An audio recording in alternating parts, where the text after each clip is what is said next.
కార్యక్రమాన్ని అందిస్తూ మా ప్రభుత్వం సూపర్ 6 హామీని నెరవేరుస్తుంది. పేదరికం కారణంగా ఏ పిల్లవాడు విద్యకు దూరం కాకూడదు అనేది ఈ పథకం లక్ష్యం. ఇందుకే మధ్యలో చదువు మానేసిన పిల్లల సంఖ్యను గణనీయంగా తగ్గించడానికి సహాయపడుతుంది. పాఠశాలల్లో మౌలిక సదుపాయాలను, విద్యార్థుల అభ్యసన ఫలితాలను మెరుగుపరిచేందుకు మా ప్రభుత్వం సమగ్ర సంస్కరణలు చేపడుతోంది. మన యువతకు ఉపాధి అవకాశాలు కల్పించడానికి మరియు విద్యా వ్యవస్థలో యువ ఉపాధ్యాయులను నూతన శక్తి నింపేందుకు ఖాళీగా ఉన్న 16,347 పోస్టులను భర్తీ చేసే దిశగా మెగా డిఎస్సి నియామకాన్ని ప్రకటించడం జరిగింది. ఇది మా ప్రభుత్వం తీసుకున్న ప్రధాన నిర్ణయాలలో ఒకటి. ముఖ్యమైన పథకాలకు ప్రముఖ విద్యావేత్త సర్వేపల్లి రాధాకృష్ణన్ మరియు సామాజిక కార్యకర్త శ్రీమతి డొక్కా సీతమ్మ గారి పేర్లను మా ప్రభుత్వం పెట్టింది. ఉపాధ్యాయుల బోధనపై మరింత దృష్టి పెట్టేందుకు వీలుగా అవసరమైన యాప్లను తొలగించడం ద్వారా ఉపాధ్యాయులపై యాప్ల భారాన్ని తగ్గించడం జరిగింది. ఇంటర్ విద్యార్థులకు ఉచితంగా పాఠ్యపుస్తకాలు మరియు బ్యాగులు అందించడం జరిగింది. 2024-25 ఆర్థిక సంవత్సరానికి గాను పాఠశాల విద్యాశాఖకు 29,909 కోట్ల రూపాయల కేటాయింపును ప్రతిపాదిస్తున్నాను.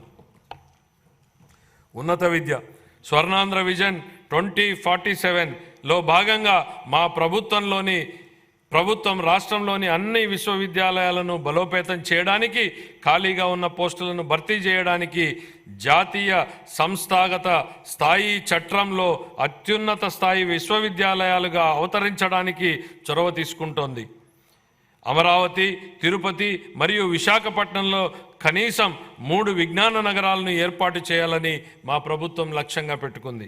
నాణ్యమైన విద్యకు అత్యంత నైపుణ్యం కలిగిన అధ్యాపకులు అవసరమని గుర్తించి వచ్చే 3 ఏళ్లలో 18,000 మంది అధ్యాపకులకు శిక్షణాభివృద్ధి కార్యక్రమాలను ప్రతిపాదించడం జరిగింది.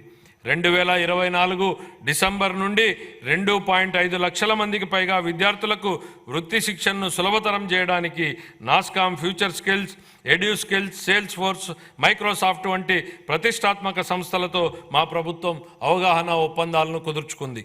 సమాచార సాంకేతిక మరియు ఆధారిత రంగాలు, బ్యాంకింగ్, ఆర్థిక సేవలు, బీమా సేవలు, వనరులను సమకూర్చే సేవలు, చిల్లర వర్తకము మరియు ఆరోగ్య సంరక్షణ వంటి వివిధ రంగాలలో 5,000 రూపాయల నుండి 15,000 రూపాయల మధ్య వేతనాన్ని అందించే అప్రెంటిస్షిప్తో కూడిన డిగ్రీ విద్యను మా ప్రభుత్వం ప్రవేశపెట్టింది. 2024 ఆర్థిక సంవత్సరానికి గాను ఉన్నత విద్యాశాఖకు 2,326 కోట్ల రూపాయల కేటాయింపును ప్రతిపాదిస్తున్నాను. ఆరోగ్య సంరక్షణ పౌరులకు సరసమైన మరియు నాణ్యమైన ఆరోగ్య సంరక్షణ సేవలను సకాలంలో అందించడం మా ప్రభుత్వం యొక్క మొదటి ప్రాధాన్యత. అందరికీ ఆరోగ్యం లక్ష్యంగా మా ప్రభుత్వం ఆరోగ్య రంగంలో సమగ్ర సంస్కరణలు చేపడుతోంది. హృదయ సంబంధ వ్యాధులు పెరుగుతున్న దృష్ట్యా అవసరమైన పరికరాలు మరియు మానవ వనరుల శిక్షణ అందించడం ద్వారా స్టెమీ ప్రోగ్రాంని ప్రారంభించాలని యోచిస్తున్నాం. రాష్ట్ర వ్యాప్తంగా సమగ్ర క్యాన్సర్ స్క్రీనింగ్ కార్యక్రమాన్ని ప్రారంభించడం ద్వారా క్యాన్సర్ కేసులను గుర్తించి వైద్య కళాశాలల్లో వైద్యం కోసం చేరే సౌకర్యాన్ని కల్పించింది. పాఠశాల ఆరోగ్య కార్యక్రమం కింద అంగన్వాడీ పిల్లలకు మరియు 18 సంవత్సరాల లోపు ఉన్న పాఠశాల విద్యార్థులకు పుట్టుకతో వచ్చిన లోపాలు, పోషకాల లోపం వలన వచ్చేటువంటి వ్యాధులు, మందకొడి అభివృద్ధి మరియు వైకల్యం అనే 4 లోపాలను గుర్తించడం కోసం పరీక్షలు చేయబడుతున్నాయి.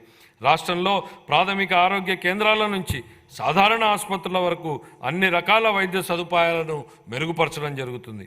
మా ప్రభుత్వం డాక్టర్ ఎన్టీఆర్ వైద్య సేవా ట్రస్ట్ వంటి ప్రతిష్టాత్మక కార్యక్రమాలు, 108 మరియు 104 ఆరోగ్య సేవల పునరుద్ధరణ మరియు జాతీయ ఆరోగ్య మిషన్ కింద కుటుంబ సంక్షేమ కార్యక్రమాలను సమగ్రంగా అమలు చేయడం జరుగుతుంది. మాతా శిశు సంరక్షణలో జాతీయ సగటు కంటే మన రాష్ట్ర సగటు మెరుగ్గా ఉంది. తల్లులు మరియు పిల్లల శ్రేయస్సును పెంచే కార్యక్రమాలను అమలు చేయడం ద్వారా దీన్ని మరింత మెరుగుపరచడానికి చర్యలు తీసుకుంటున్నాం.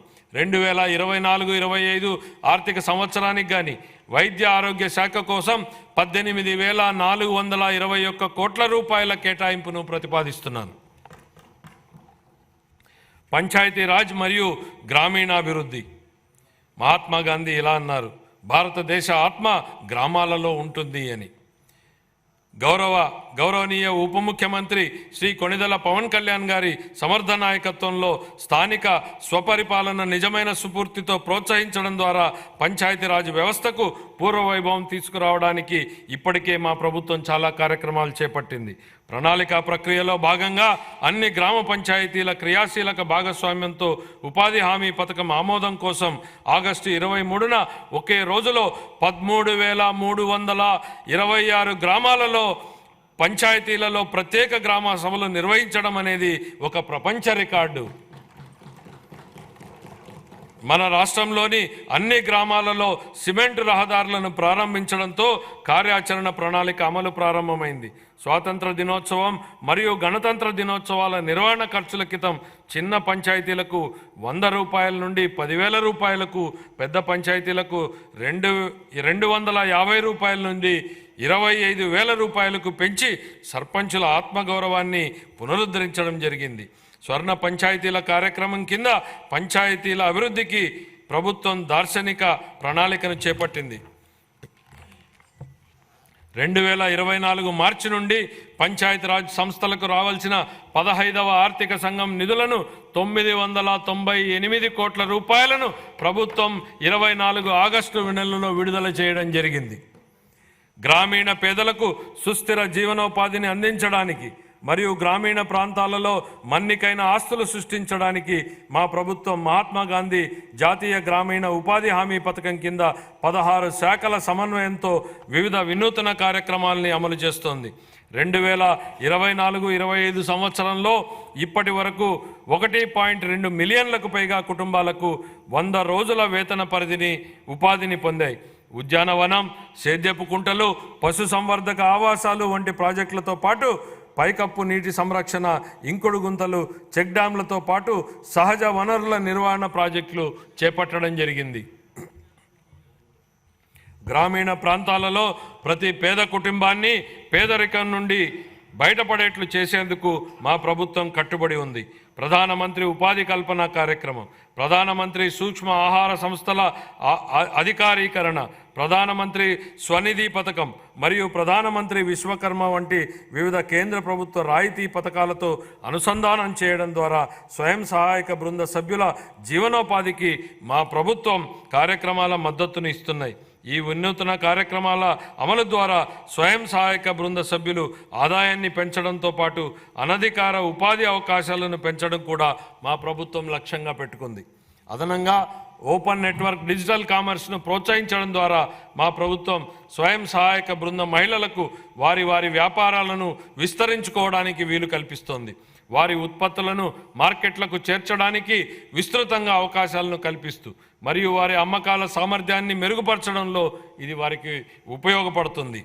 ఈ వ్యూహాత్మక విధానంలో ఆర్థిక సహాయం, నైపుణ్యాభివృద్ధి మరియు డిజిటల్ అవుట్రీచ్ల మిళితం అవడం వలన స్వయం సహాయక బృంద సభ్యులు స్థిరమైన ఆదాయాభివృద్ధిని పెంచుకోగలుగుతారు. ఆంధ్రప్రదేశ్ గ్రామీణ రహదారుల అనుసంధాన ప్రాజెక్టు ద్వారా 1,574 పనులను పూర్తి చేయడం జరిగింది.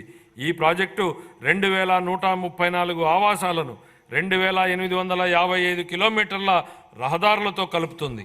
అదనంగా 164 రహదారులు మరియు వంతెనల ప్రాజెక్టులు కూడా కొనసాగుతున్నాయి. 2024 ఆర్థిక సంవత్సరానికి గాను పంచాయతీరాజ్ గ్రామీణాభివృద్ధి శాఖకు 16,739 కోట్ల రూపాయల కేటాయింపును ప్రతిపాదిస్తున్నాను. పట్టణాభివృద్ధి, గత ప్రభుత్వ హయాంలో పట్టణ ప్రాంతాలు తీవ్ర నిర్లక్ష్యానికి గురయ్యాయి. రాష్ట్ర వ్యాప్తంగా పురపాలక సంఘాలలో పారిశుద్ధ్యం లోపించింది మరియు వ్యర్థాల నిర్వహణ లోపం వలన టన్నుల కొద్దీ వ్యర్థాలు మరియు పూడిక పేరుకుపోయాయి. మా ప్రభుత్వం ప్రణాళికాబద్ధంగా సుస్థిర పట్టణాభివృద్ధికి కట్టుబడి ఉంది. విశాఖపట్నం, కాకినాడ, విజయవాడ, గుంటూరు, తిరుపతి, కర్నూలు తదితర ప్రధాన నగరాలను అభివృద్ధి చేయనున్నాం. 50,000 నుంచి 99,999 మంది జనాభా ఉన్ని 2వ తరగతి పట్టణాలకు భౌగోళిక సమాచారక వ్యవస్థ GIS ఆధారిత బృహత్తర ప్రణాళికలను రూపకల్పనకు శ్రీకారం చుట్టడం జరిగింది.